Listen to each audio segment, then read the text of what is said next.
Hey everyone, it's Mike Andes, and today I'm going to be talking about the 3 places in your small business that your cash is hiding. If right now you're in a cash crunch, if you need money for payroll, you need money for an engine that just went down, a truck that just broke down, something is very, very bad in the business, this is what you need to hear, and that is the 3 places in your business that the cash is hiding. And this actually came as a result of one of our franchisees.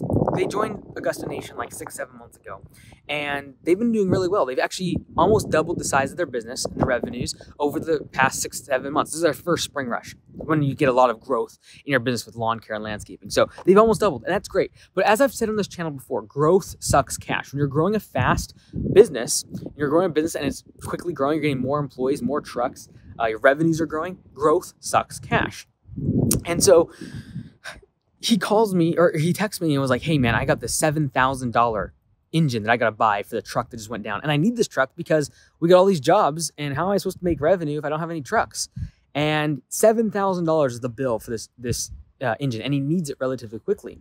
And so immediately you got to realize that when someone's in this position, it's not because they're a bad business owner. All of us in the real world have cash crunches, and it could be equipment going down, payrolls coming due, crazy stuff happens as a small business owner. And you're going to have a time in your business career where you're short on cash. And I'm going to talk today about the 3 areas that you've probably not considered where the cash is actually hiding in the company. And this is what I did with him. And literally a couple hours later, $18,000 worth of hidden cash was identified. Okay, so there's 3 different areas. The first one most people know about, and that is invoices that are overdue.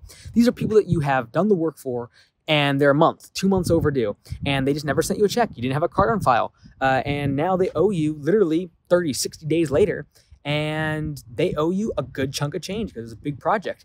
That's the first place you want to go. That is the person that you want to call and say, hey, Mr. Jones, I got to collect on this money. If I don't collect on this invoice, it's going to go to collections. Make sure you have a good collections agency, by the way. You can set them up relatively easily. It's a good way to just be able to have that last mercy call before you send them to collections.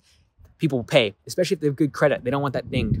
So that's the first thing, is make sure that you are collecting on those invoices. There's about $8,000 or $9,000 that were about 30 plus days overdue of projects that hey, if you're busy, you forget to collect. You're so busy on the next job, the next customer, the next big project, that you kind of forget about like collecting on the invoices that are 30, 60 plus days overdue. I get it.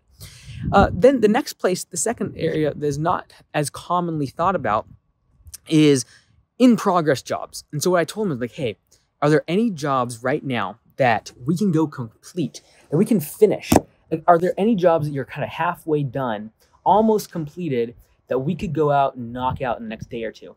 Because, maybe you have a big paver install or a wall install or a mulch install. It's 4, 5, 6 day project, and you're almost done. You're 80, 90% of the way there. Well, if you can just go knock the rest of that project out and then collect on the final part of that invoice on the job site, that's ideal. And literally what I want you to do is go to the job site, finish it up with your crew, maybe move some of your employees to that job, finish it up, and then literally go to the door of the customer like, hey, we just finished, you owe me $3,000, go ahead and write the check right now. Or maybe you have a credit card, do it. Don't just tell them, oh, invoice you tomorrow, because guess what? They might pay in a week or 2 weeks or 3 weeks later down the road. Ideally, you have a credit card on file, but better yet, just be at the project and be like, hey, write me a check, we're done. Final invoice, here you go. Do a walkthrough, make sure they're happy, and then just collect right then and there. So that's the second place that your cash is hiding, and that is incomplete work. You're literally 80, 90% of the work is completed. You've already paid for the materials. You've paid for the wages. You're basically finished the job. You just got to go finish it up, wrap it up, and collect. That's the second place. And there was about $4,000 or $5,000 of jobs that he was able to finish in the next couple days and just get the payment immediately. Last place, the third place, most people don't think about this one, is the places in your business where cash is hidden and strapped. And again, when you're really busy and you're just working hard, you can get like almost paralyzed because you all of a sudden get this expense you don't realize. He had a $7,000 engine he needed to get repaired immediately. And it's like, where am I going to get that? Like, I don't want to have to go into credit card debt, or I don't want to have to max out my credit cards. And, I don't want to wait till the end of the month. Like, if end of the month would have come, he would have been an invoice for all the work that was done in June. He was, a week away from that. But hey, like, I need the money now. I can't wait 1 week to get this engine fixed. You might not be able to wait a week for payroll or for a piece of equipment that you got to buy. And so what do? All right. The third place is the one that people don't think about. And that is jobs that have been accepted, projects that have been accepted that are literally on your schedule, but you haven't collected the deposit yet for the invoice. Now, most contractors that I know, they'll collect 50% down in order to get on the schedule. And I recommend don't put them on the schedule until they've paid the 50% down. But a lot of people, when you're really busy, again, stuff happens, stuff falls through the cracks. They're a customer, you know they're going to be good for the invoice eventually, and they accept the project, and you put them on a schedule because you're excited. You just got to get it on the schedule. All of a sudden, though, you realize that, hey, I'm 5-6 weeks booked out, but next week I got a project coming up, and they haven't paid 50% down yet. This is what I want you to do. Literally call those people immediately and tell them, hey, we're booking out really fast. I got you on the calendar, but we can't officially order materials and get the job rolling until you've paid the 50% down, the deposit, whatever that amount is, that down payment that you require. You can literally in the next 24 hours collect on money that is 4, 5, 6 weeks down the road on projects that have been sold, and collect like 40, 50, 60, whatever percentage that you require as a down payment. You can collect that right now. And sure enough, he was really booked out. He's been really busy. He had a lot of projects on the schedule. He was able to collect another $5,000, $6,000 in just deposits that were required for that customer to get on the schedule. Again, I recommend that you don't put someone on the schedule until they have a deposit. But when you're really, really busy, until they pay that deposit, you know, that's when they should be on the schedule, but you might just put them on the schedule because they're a good customer, or they're going to be good for it. And now all of a sudden you have tens of thousands of dollars owed to you. And that is money, that is cash sitting in your business, hidden, strapped.